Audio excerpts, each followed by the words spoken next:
10월 25일 월요일 새벽 이슬과 같은 주의 말씀을 사모하며 나오신 모든 분들을 주님의 이름으로 사랑하고 축복합니다. 우리가 오늘 같이 상고할 말씀은 마태복음 18장 말씀인데요. 우리가 너무나도 잘 알고 있는 용서할 줄 모르는 종의 비유에 관한 말씀이 되겠습니다. 본문이 조금 길지만 한번 받들어 읽도록 하겠습니다. 21절부터 35절까지인데요. 제가 처음 두 절 읽고 그리고 마지막 두 절 읽고 그렇게 좀 짧게 발췌해서 봉독해 올리도록 하겠습니다. 그때에 베드로가 나와 이르되 주여 형제가 내게 죄를 범하면 몇 번이나 용서하여 주리이까? 7번까지 하오리까? 예수께서 이르시되 내게 이르노니 7뿐 아니라 7번씩 70번까지라도 할지니라. 우리 마지막 두 절. 주인이 노하여 그 빚을 다 갚도록 그를 옥졸에게 넘기니라. 너희가 각각 마음으로부터 형제를 용서하지 아니하면 너희 하늘 아버지께서도 너희에게 이와 같이 하시리라. 아멘. 이것은 우리에게 주시는 하나님의 말씀입니다. 오늘 말씀의 제목은 용서에 관한 말씀인데요. 아마 하루 가지고는 좀 힘들 것 같고 시간이 되는 대로 좀 여유를 가지고 좀 용서에 관한 말씀을 좀 살펴보려고 합니다. 그래서 말씀의 제목을 꼭 잡자면은 용서하면 용서받는다. 용서하면 용서받는다라는 제목으로 말씀을 좀 나누려고 합니다. 우리 가운데 죄가 없는 사람은 없습니다. 아무리 훌륭하고 아무리 경건하고 아무리 거룩해도 우리 인간은 늘 죄를 짓고 살기 마련입니다. 따라서 용서하는 것은 우리 인간들이 살아가는 데 너무나도 중요한 그와 같은 신앙의 요소가 아닌지 모르겠습니다. 야고보서 장로는 야고보서에서 다음과 같이 이야기를 합니다.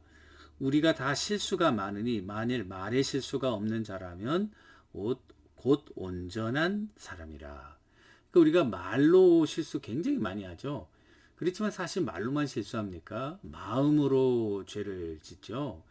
마음으로 죄를 짓는 것이 말로 드러나는 것은 아마 빙산의 일각이 아닐까 생각합니다. 그리고 그 말이 행동으로 옮겨지는, 그러니까 우리는 보이는 보이지 않는, 그래서 보이지 않는 죄까지 생각한다면 정말 우리는 죄를 벗어날 수 없는 연약한 인간이라는 것이죠. 연약한 인간들이 함께 모여 사는 이 세상에서 정말 필요한 게 뭐겠습니까? 서로의 연약함을 인정하고 서로의 이 연약함을 보듬어 주면서 서로의 잘못을 품어주고 용서하며 살아가는 것이, 이것이 우리 인간들이 해야 할 일이 아닌가 생각합니다.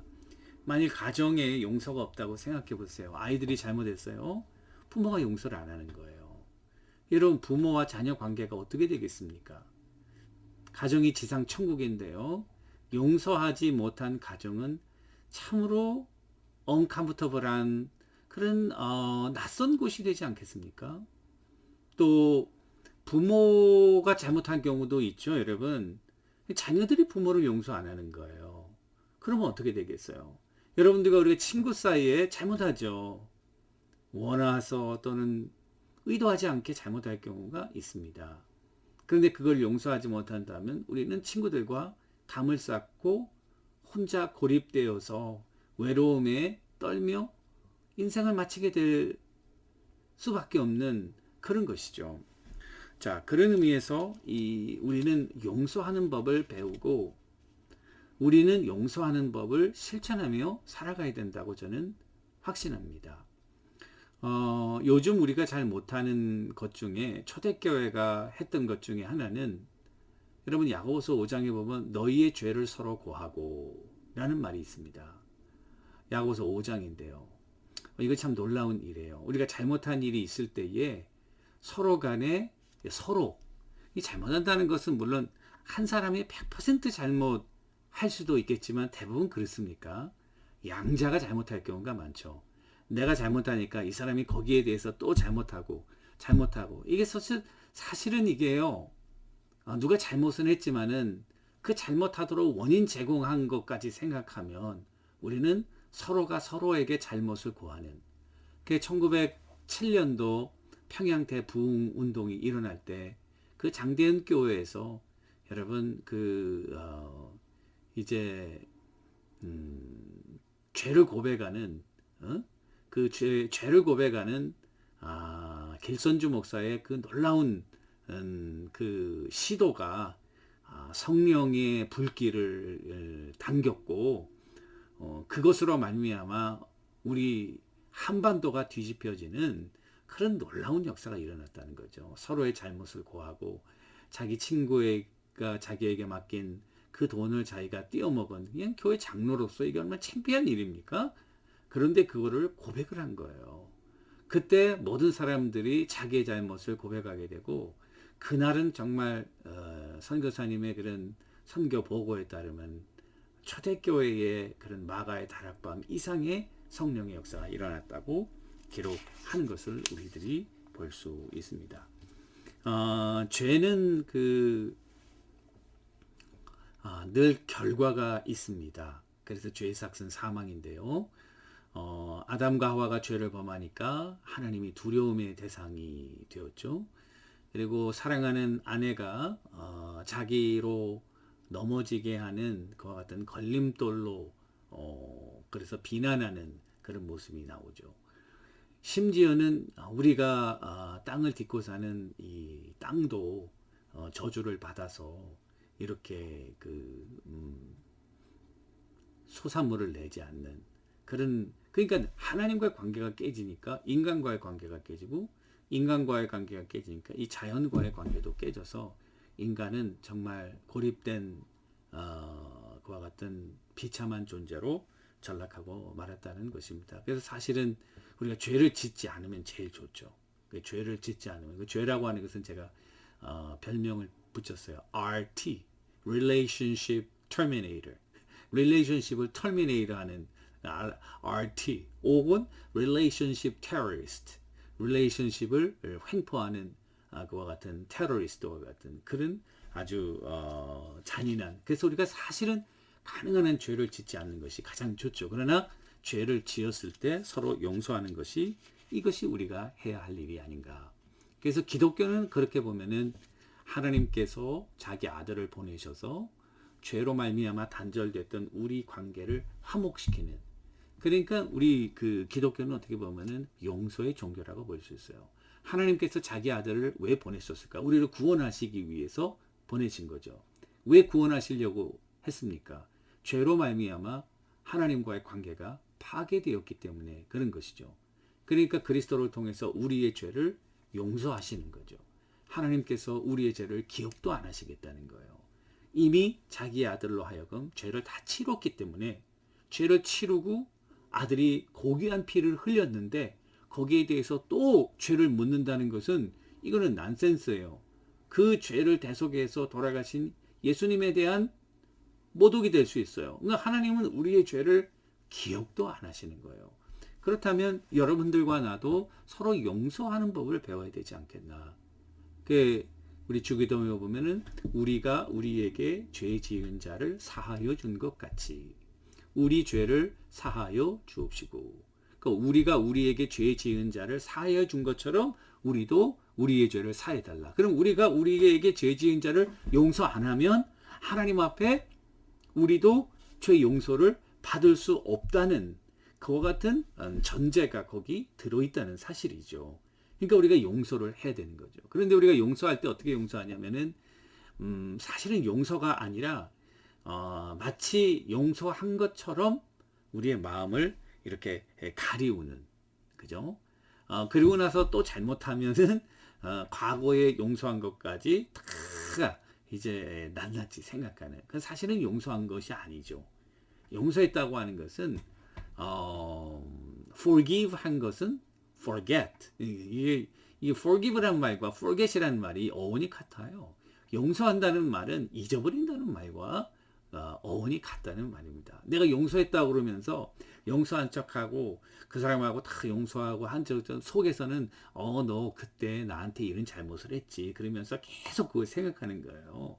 그럼 그게 용서한 겁니까? 아니죠. 용서를 가장한 위선이라고 볼 수 있죠. 그거는 진정으로 용서한 것이 아니에요.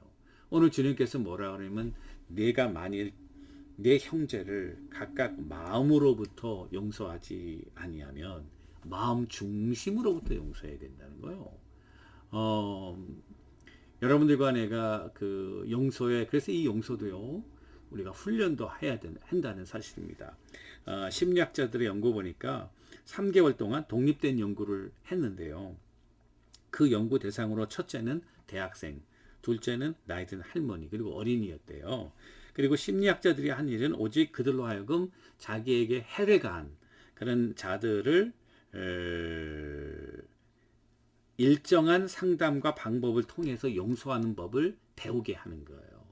그러니까 우리가 어떻게 용서를 할까? 용서하는 법을 몰라요. 그래서 그거를 배우게 하는 거죠. 그랬더니 그 결과 모든 피해자들이 놀라운 내적인 치유가 일어났다는 거예요. 여러분, 이거는 피해를 준 자들에게 리벤지, 복수하고 응징할 때 치유가 일어나는 것이 아니고요. 나에게 잘못한 사람을 용서할 때 내 마음속에서 치유가 일어난다는 사실이에요. 그래서 여러분들과 저는 그런 훈련을 받을 수 있게 되기를 주님의 이름으로 간절히 축원합니다. 그리고 가장 쉬운 방법은 하나님께서 나를 용서하신 것처럼 내가 나에 대해서는 얼마나 너그러운지 몰라요, 여러분. 그리고 남에 대해서는 얼마나 깍쟁이 같이 아주 높은 기준을 세워놓고 비판하고 우리가 거부하는지 모릅니다. 그러니까 우리는 용서하는 법을 배우되 하나님께서 나 같은 죄인을 사하신 그것을 우리가 배워야 되겠고 마음속 깊이 간직하면서 사소하게 잘못한 사람들 있잖아요.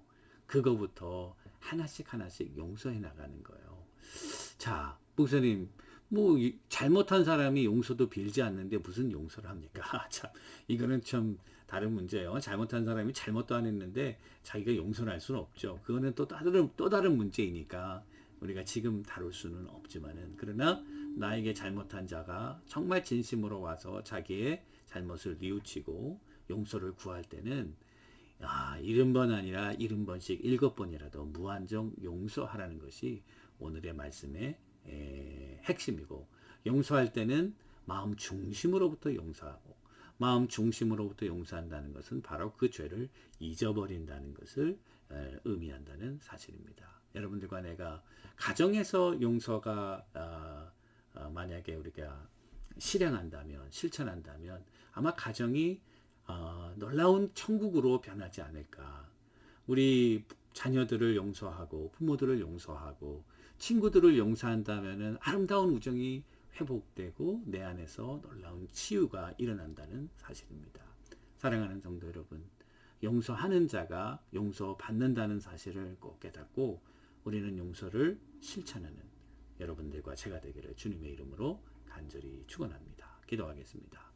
하나님 아버지, 우리는 남에 대해서는 너무나도 까다롭게 모든 기준을 적용하면서 나 자신에 대해서는 너무나도 너그럽게 죄를 용서하는 이율배반적인 삶을 살고 있는 것을 고백하오니 용서하시고, 이제는 우리를 위해 자기 아들을 희생하게 하신 예수님의 큰 사랑을 또 용서하는 마음을 본받아 우리도 서로 죄를 고백하며 용서하는 놀라운 부흥이 우리 가정과 개인과 우리 교회와 공동체에 이루어지도록 성령님 역사하여 주옵소서. 예수님의 이름으로 간절히 기도 올리옵나이다. 아멘. 오늘도 주님과 동행하시는 여러분들과 제가 되기를 주님의 이름으로 간절히 축원합니다. 감사합니다.